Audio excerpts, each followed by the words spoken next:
कहानी मध्य प्रदेश के शहडोल जिले की है। ये बात 2022 की है। शहडोल जिले में एक थाना है देवलोंद। 9 अप्रैल की सुबह जनकपुर गांव के डुंडी डांडी इलाके से एक किसान अपनी 20 वर्षीय बेटी के लापता होने की सूचना लेकर थाने पहुंचा। किसान ने बताया कि उसकी बेटी सजनी सुबह से घर से लापता है। मामले की जानकारी टीआई कालीराम परते को दी गई। ऐसे मामलों में अक्सर यह देखा गया है कि युवक युवतियों के गायब होने के पीछे प्रेम प्रसंग की आशंका होती है। इसलिए सबसे पहले यह जानने की कोशिश की गई कि क्या सजनी के गांव या रिश्तेदारी में कोई ऐसा लड़का भी लापता है जो उसकी उम्र का हो। लेकिन लड़की के पिता ने इस संभावना से इनकार कर दिया। उसका कहना था कि न तो गांव में और न ही रिश्तेदारी में कोई लड़का गायब है। उसने यह भी बताया कि सजनी बहुत ही शांत और घरेलू स्वभाव की लड़की थी, जो इस तरह की किसी भी बात से दूर रहती थी। लेकिन थाना प्रभारी कालीराम परते ने उसे पहले रिश्तेदारी में पता लगाने की सलाह दी।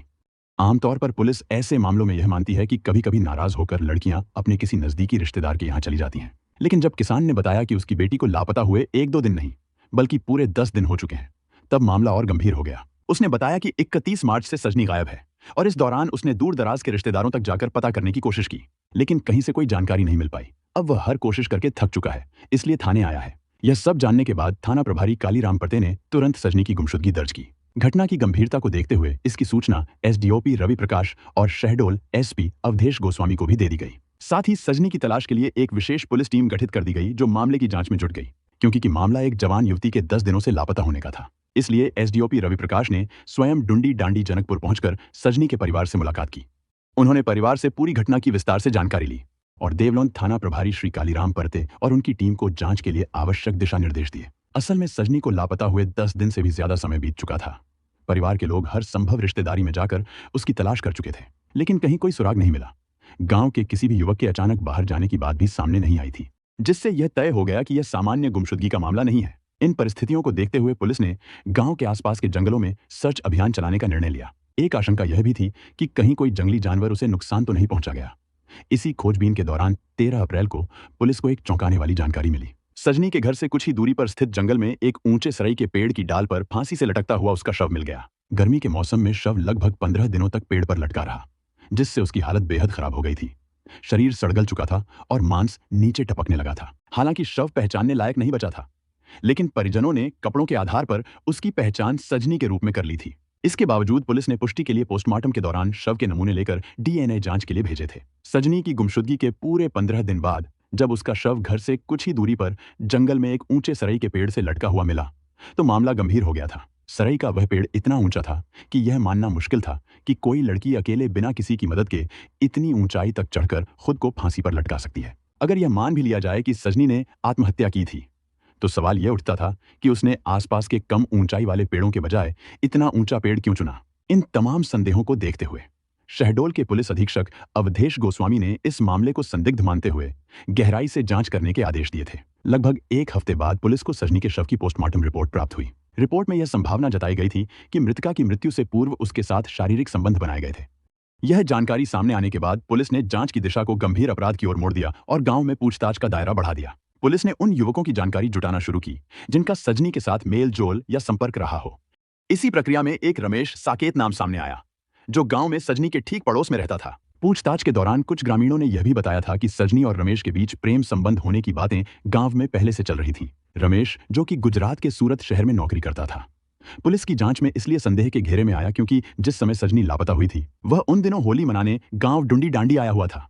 इतना ही नहीं, सजनी के लापता होने के बाद वह उसके परिवार के साथ मिलकर उसकी तलाश में भी जुटा रहा था। लेकिन इसके कुछ ही दिन बाद 11 अप्रैल को वह सूरत वापस लौट गया था। पुलिस ने रमेश को संदेह के आधार पर जांच में लिया और उसके मोबाइल नंबर की कॉल डिटेल खंगालनी शुरू की। जांच में यह सामने आया कि रमेश जब 15 मार्च के आसपास गांव आया था, तभी से वह एक खास मोबाइल नंबर पर लगातार दिन और रात में लंबी बातचीत कर रहा था।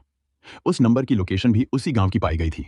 जब पुलिस ने गांव में पूछताछ कर उस नंबर के बारे में पता लगाने की कोशिश की, तो यह चौंकाने वाला तथ्य सामने आया कि वह नंबर गांव के किसी भी व्यक्ति का नहीं था।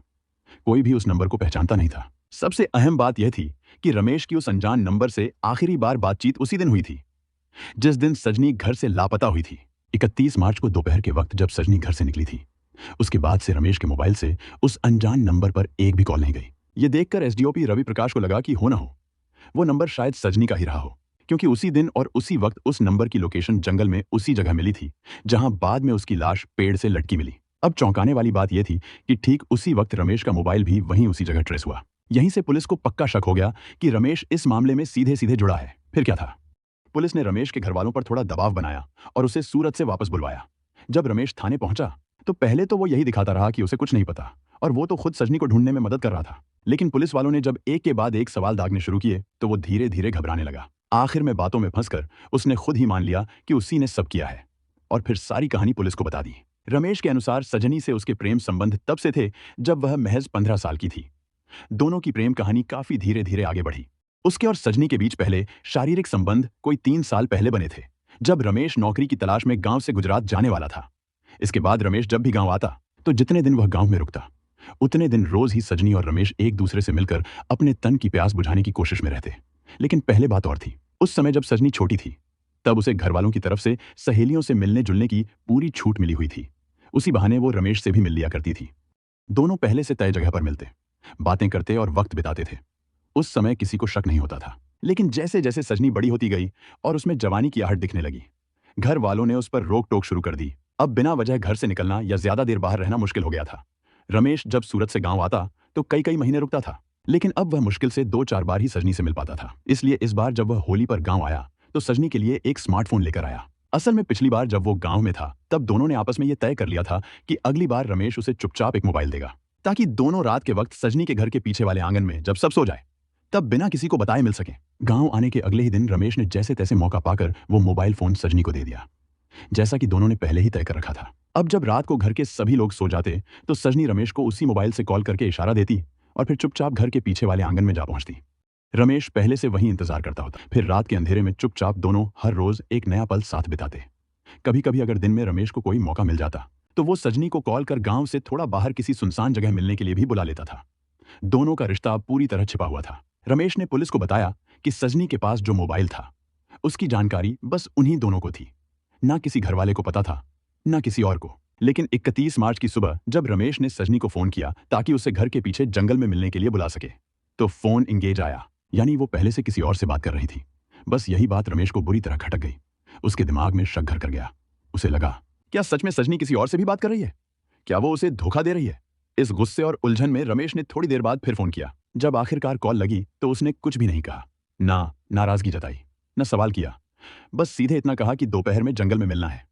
रमेश को सजनी पर पूरा विश्वास था कि वह कभी भी मिलने से मना नहीं करेगी। वह हमेशा तय समय पर मिलने आ जाती थी। लेकिन उस दिन जब वह नहीं आई तो रमेश को शक हुआ। उसने फिर से फोन किया, लेकिन सजनी का फोन बार बार इंगेज मिला। यह बात उसे बहुत खली और उसे ऐसा लगा जैसे सजनी किसी और से बातें कर रही हो, जिससे उसका गुस्सा और बढ़ गया। कुछ देर बाद जब सजनी जंगल में आई तो रमेश ने उससे देर का कारण पूछा। सजनी ने कोई खास जवाब नहीं दिया, बस इतना कहा कि अब वह आ चुकी है। यह बात रमेश को और भी नाराज कर गई, क्योंकि उसे लगा कि अब सजनी को उसकी कोई अहमियत नहीं रही। रमेश ने सोच लिया था कि उसको क्या करना है। रमेश ने सजनी से शारीरिक संबंध बनाए। उसके बाद रमेश ने सजनी को समझाया कि हम दोनों तोता मैना बनकर पेड़ पर बैठकर अपनी इच्छाओं को पूरा कर सकते हैं। सजनी ने तोता मैना की कहानी सुनी थी, लेकिन उसे यह बात अजीब लगी कि हम पेड़ की ऊंची डाली पर बैठकर ऐसा कैसे कर सकते हैं। फिर भी रमेश ने बार बार उसे मनाया और अंततः वह राजी हो गई।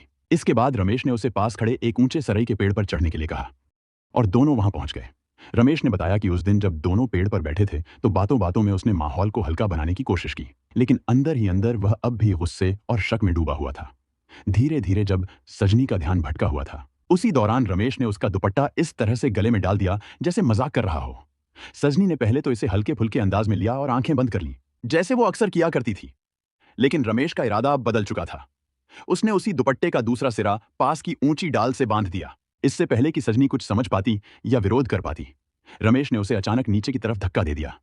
गले में कसाव आते ही सजनी का शरीर हवा में झूलने लगा। इसके बाद रमेश कुछ देर वहीं रुका रहा, जब तक उसे यकीन नहीं हो गया कि सजनी की सांसें थम चुकी हैं। फिर वह चुपचाप वहां से लौटकर अपने घर चला गया, जैसे कुछ हुआ ही ना हो।